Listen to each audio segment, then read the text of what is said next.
بہت سو کے اوپر اپنی کتابیں نازل کی، کئی ایک پر صحیفے نازل ہوئے اور کئی ایک پر ایسی کتابیں نازل ہوئی جو مشہور ہیں، تورات ہے، زبور ہے، انجیل ہے۔ لیکن آسمانی کتابوں کو آپ پڑھ لیجئے اور قرآن پاک کو پڑھ لیجئے، جو بات قرآن پاک کی ہے وہ کسی اور کتاب کی نہیں ہے۔ یہ اللہ تبارک و تعالیٰ نے قرآن پاک کو امتیاز عطا کیا ہے، اور قرآن پاک کا یہ اعجاز ہے کہ جب انسان قرآن پاک کو پڑھتا ہے،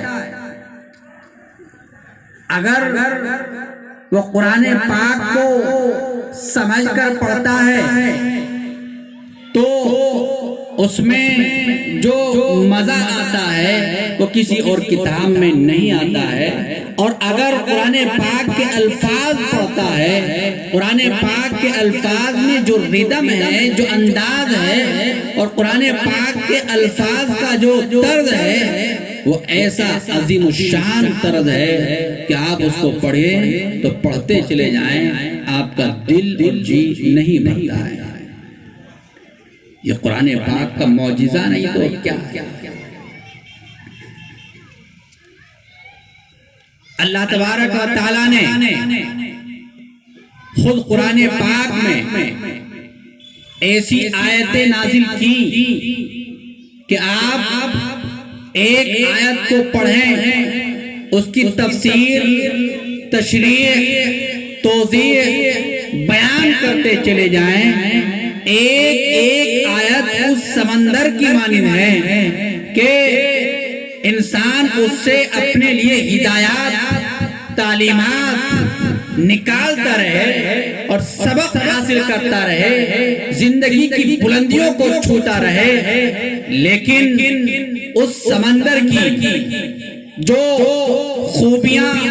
کمالات، امتیاز، شان ہے، اس کے اندر ذرہ برابر بھی فرق نہیں پڑتا ہے۔ یہ قرآن پاک کا معجزہ نہیں ہے تو اور کیا ہے؟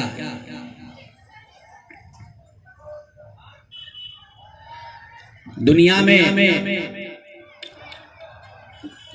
آج بھی کئی ایک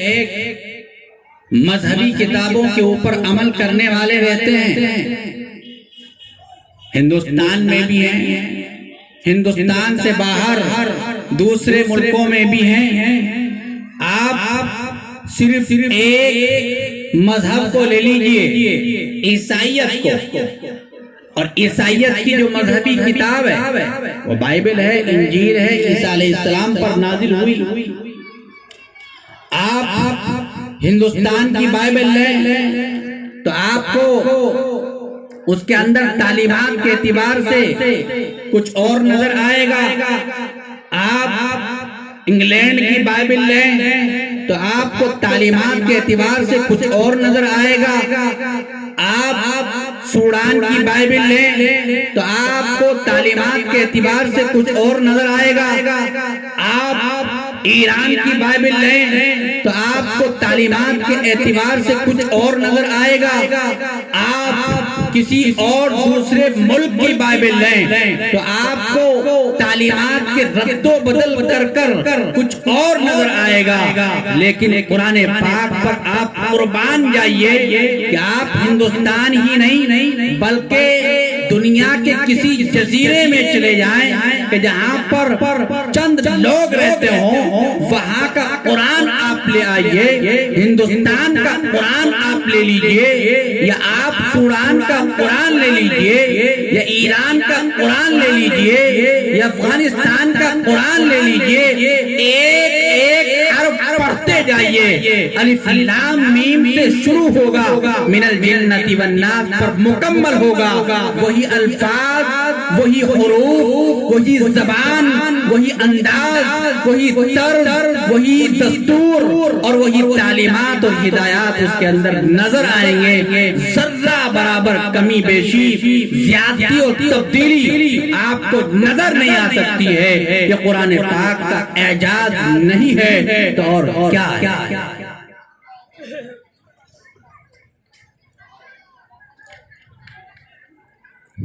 اور یہی نہیں، بہت سی کتابیں، بہت سے دنیا کے بڑے بڑے دانشوروں نے، عقل کے ماہروں نے لکھی ہیں. وہ بھی آج دنیا میں بہت سے تعلیمی نظاموں میں رائج ہیں، یا پھر ان کو بڑی تعداد میں پڑھا جاتا ہے. اور اس کے علاوہ کئی ایک مذہبی کتابیں موجود ہیں، لیکن آپ آج کی کسی مذہبی کتاب کو لے آئیے، یا آپ ایک صدی قبل پہلے کسی ایک مذہبی کتاب کو لے آئیے، آج کی مذہبی کتاب میں ایک سال پہلی مذہبی کتاب میں، یا ایک صدی پہلی مذہبی کتاب میں، 2 صدی پہلی مذہبی کتاب میں، 3 صدی پہلی مذہبی کتاب میں، 4 صدی پہلی مذہبی کتاب میں، 1000 سال پہلی مذہبی کتاب میں آپ کو کچھ نہ کچھ چینجنگ اور تبدیلی نظر آئے گی. لیکن قربان جائیے قرآن پاک پر. یہ قرآن پاک نازل ہوا نبی پاک علیہ السلام کے قلب اطہر پر، اور نبی پاک علیہ السلام نے اپنی زبان سے اس کو بیان کیا. صحابہ نے اس کو لکھا، کسی نے لکھا پتھروں کے ٹکڑوں پر، کسی نے لکھا کپڑے کے ٹکڑوں پر، کسی نے لکھا پتوں پر، کسی نے لکھا دوسری چیزوں پر. اپنے پاس محفوظ کیا، اور محفوظ اس انداز سے کیا کہ جب اس کو اکٹھا کیا گیا تو وہ اسی انداز کا تھا جس انداز کا نازل ہوا. پھر ایک صحیفہ، پھر ایک مصحف بنا، اور اس کے بعد اس مصحف سے کئی ایک مصحف بنے. دنیا میں مصاحف کو پھیلا دیا گیا. قرآن آج کا ہو، قرآن 1 صدی پہلا ہو، قرآن 2 صدی پہلا ہو، قرآن 10 صدی پہلا ہو، قرآن 14 صدی پہلا ہو، جیسا نازل ہوا بعینہ اسی انداز پر آج بھی موجود ہے. انہی تعلیمات، انہی ہدایات کے ساتھ. یہ قرآن پاک کا اعجاز نہیں ہے تو اور کیا ہے؟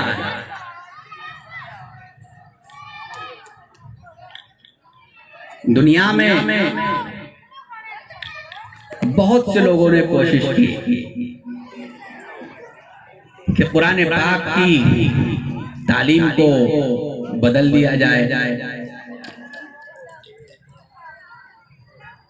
اس کے حروف میں، الفاظ میں کچھ رد و بدل کر دیا جائے، تعلیمات میں کچھ دخل اندازی کر دی جائے. آج ہی نہیں، ہر زمانے میں، ہر دور میں ایسا ہوتا چلا آیا ہے. لیکن آپ دیکھیے، ابو جہل ہو، ابو لہب ہو، عتبہ ہو، شیبہ ہو، تمام کفار مکہ، مشرکین مکہ ملے، قرآن پاک کے اوپر اعتراض کرنا چاہا، اس کے الفاظ پر اعتراض کرنا چاہا، اس کی تعلیمات پر اعتراض کرنا چاہا، اس کے دوسری خوبیوں اور کمالات پر اعتراض کرنا چاہا، لیکن ناکام ہوئے. بعد میں بہت سے لوگ آئے اور اس نے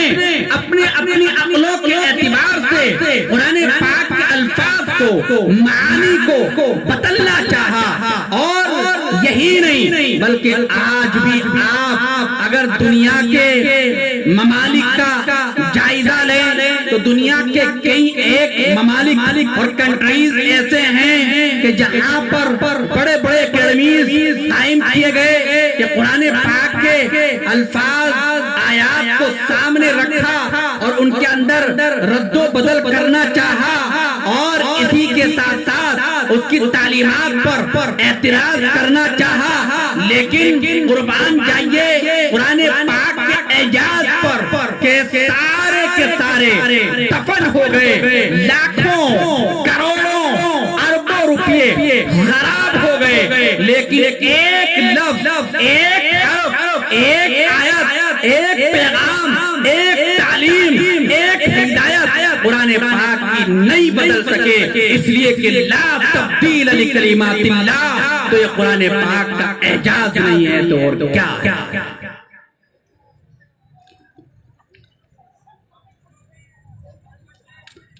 یہی نہیں، جب آدمی دلائل سے ہار جاتا ہے، اس کے پاس آرگیومنٹس نہیں ہوتے ہیں، تو پھر وہ دو شکل اختیار کرتا ہے، یا تو لڑتا ہے یا پھر اس کو ختم کرنے کی کوشش کرتا ہے، لیکن قرآن پاک کے اوپر اس کا بھی کوئی اثر نہیں پڑا۔ قرآن پاک کی آیات نازل ہو رہی ہیں مکے کی حسین وادیوں میں، مدینے میں، اور یہود، نصارہ، کفار اور مشرکین قرآن پاک کی آیات کو مٹانے کی کوشش کر رہے ہیں یا ان کو ختم کرنے کی کوشش کر رہے ہیں، لیکن وہ اپنے اس مشن میں کامیاب نہیں ہوئے۔ اس کے بعد آپ اگر تھوڑا بہت تاریخ سے واقف ہوں تو دنیا کے کئی ایک بادشاہوں نے یہ کوشش کی کہ قرآن پاک کو مٹا دیا جائے، ختم کر دیا جائے، کبھی اس کے نسخوں کو جلا دیا گیا اور کبھی اس کے ماننے والوں کو ختم کر دیا گیا، ان کو زمین کے نیچے دفن کرنے کی کوشش کی گئی۔ اور آج بھی ایسا ہے کہ آپ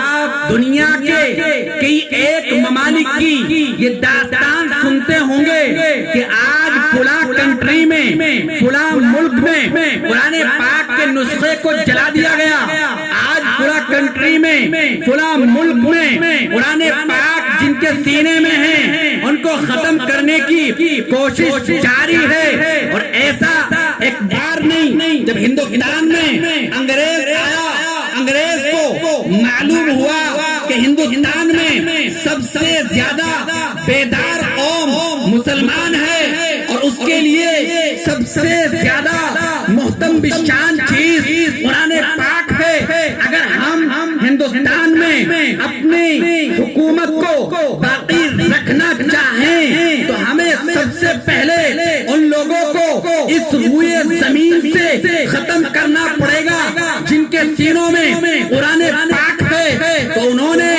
3 لاکھ قرآن پاک کے نسخے جلائے اور بے شمار علماء کرام کو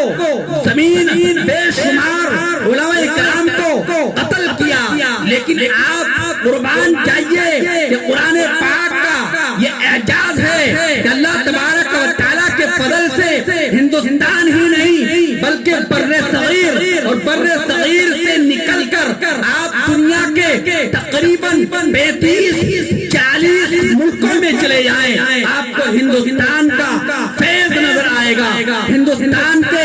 علماء کا فیض نظر آئے گا، قرآن پاک کا فیض نظر آئے گا۔ تو لاکھ کوشش کی کہ قرآن پاک کو ختم کر دیا جائے، جلا کر قرآن پاک کو مٹا دیا جائے، ان لوگوں کو ختم کر کے جو قرآن پاک اپنے سینے میں رکھتے ہیں، لیکن قرآن پاک کے اوپر ذرہ برابر بھی اس کی وجہ سے کمی نہیں پڑی، یہ قرآن پاک کا اعجاز نہیں ہے تو اور کیا ہے؟ آج بھی اپنی آن بان شان شوکت عظمت رفعت بلندی کے ساتھ موجود ہے اور ہزاروں نہیں لاکھوں کی تعداد میں